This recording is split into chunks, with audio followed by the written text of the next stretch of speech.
الحمد للہ نحمده ونستعینه ونصلی علی رسوله بسم اللہ۔ جب سے ٹی وی دیکھنے کا رواج بڑھا ہے، ٹی وی دیکھنے والوں کے مرنے کے بعد قبر میں عذاب ہونے کے بڑے ہی عبرتناک واقعات بھی سامنے آ رہے ہیں، جن سے ہمیں سبق لینا چاہیے، کیونکہ اللہ تعالیٰ یہ واقعات اسی لیے دکھاتے ہیں تاکہ ہم لوگ عبرت حاصل کریں۔ چنانچہ ایک رسالہ ٹی وی کی تباہ کاریاں میں ایک عورت کا بڑا عبرتناک واقعہ لکھا ہے کہ رمضان شریف کے مہینے میں افطار کے وقت گھر میں ایک ماں اور ایک بیٹی تھی۔ ماں نے بیٹی سے کہا کہ آج گھر پر مہمان آنے والے ہیں، افطاری تیار کرنی ہے، اس لیے تم بھی میری مدد کرو اور کام میں لگو اور افطاری تیار کرو۔ بیٹی نے صاف جواب دیا کہ اماں، اس وقت ٹی وی پر ایک پروگرام آ رہا ہے، میں اس کو دیکھنا چاہتی ہوں، اس سے فارغ ہو کر کچھ کروں گی۔ چونکہ وقت کم تھا، اس لیے ماں نے کہا کہ تم اس کو چھوڑ دو، پہلے کام کرو۔ مگر بیٹی نے ماں کی بات سنی انسنی کر دی اور پھر اس خیال سے اوپر کی منزل میں ٹی وی لے کر چلی گئی کہ اگر میں یہاں نیچے بیٹھی رہی تو ماں بار بار مجھے منع کرے گی اور کام کے لیے بلائے گی۔ چنانچہ اوپر کمرے میں اندر جا کر اندر سے کنڈی لگائی اور پروگرام دیکھنے میں مشغول ہو گئی۔ نیچے ماں بیچاری آواز دیتی رہ گئی، لیکن اس نے کچھ پرواہ نہ کی۔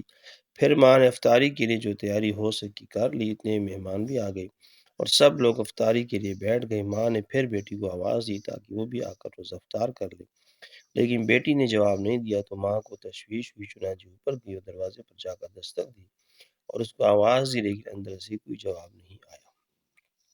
چنانچہ ماں نے اس کے بھائیوں اور اس کے باپ کو اوپر بلایا، انہوں نے آواز دی اور دستک دی، مگر جب اندر سے کوئی جواب نہ آیا تو بالآخر دروازہ توڑا گیا۔ جب دروازہ توڑ کر اندر گئے تو دیکھا کہ وہ ٹی وی کے سامنے مری ہوئی اوندھے منہ زمین پر پڑی اور انتقال ہو چکا ہے۔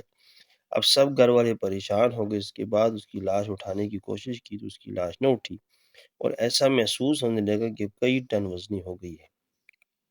اب سب لوگ پریشان ہو گئے کہ اس کی لاش کیوں نہیں اٹھ رہی۔ اسی پریشانی کے عالم میں ایک صاحب نے جو ٹی وی اٹھایا تو اس کی لاش بھی اٹھ گئی۔ اب صورتحال یہ ہو گئی کہ اگر ٹی وی اٹھائیں تو اس کی لاش ہلکی ہو جائے، اگر ٹی وی رکھ دیں تو اس کی لاش بھاری ہو جائے۔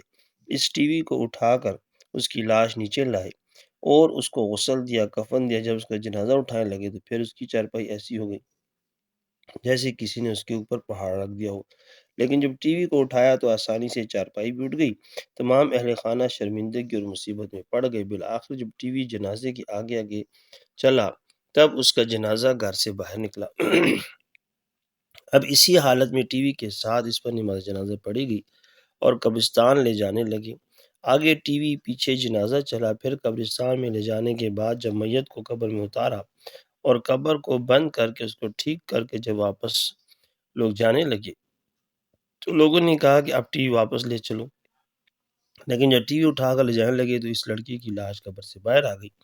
کتنی عبرت کی بات ہے۔ فَاعْتَبِرُوا يَا أُولِي الْأَبْصَارِ، اے عقل مندو عبرت حاصل کرو۔ لوگوں نے جلدی سے ٹی وی کو وہیں رکھا اور دوبارہ اس لاش کو قبر کے اندر دفن کر کے بند کر دیا اور دوبارہ اٹھا کر چلے تو دوبارہ اس لڑکی کی لاش قبر سے باہر آ گئی۔ اب لوگوں نے کہا کہ یہ ٹی وی کے ساتھ ہی دفن ہوگی، اس کے علاوہ کوئی اور صورت نظر نہیں آتی۔ آخر کار اس کی لاش قبر میں تیسری بار رکھی اور ٹی وی کو بھی اس کے سرہانے رکھ دیا اور اس کے ساتھ ہی اس کو دفن کر دینا پڑا، العیاذ باللہ۔ اب ذرا سوچیے کہ اس لڑکی کا کیا حشر ہوگا اور کیا انجام ہوگا۔ ہماری عبرت کے لیے اللہ تعالیٰ نے ہمیں دکھا دیا، اب بھی اگر ہم عبرت نہ پکڑیں تو ہماری ہی نالائکی ہے۔ اللہم حافظنا منہ، جزاک اللہ خیر۔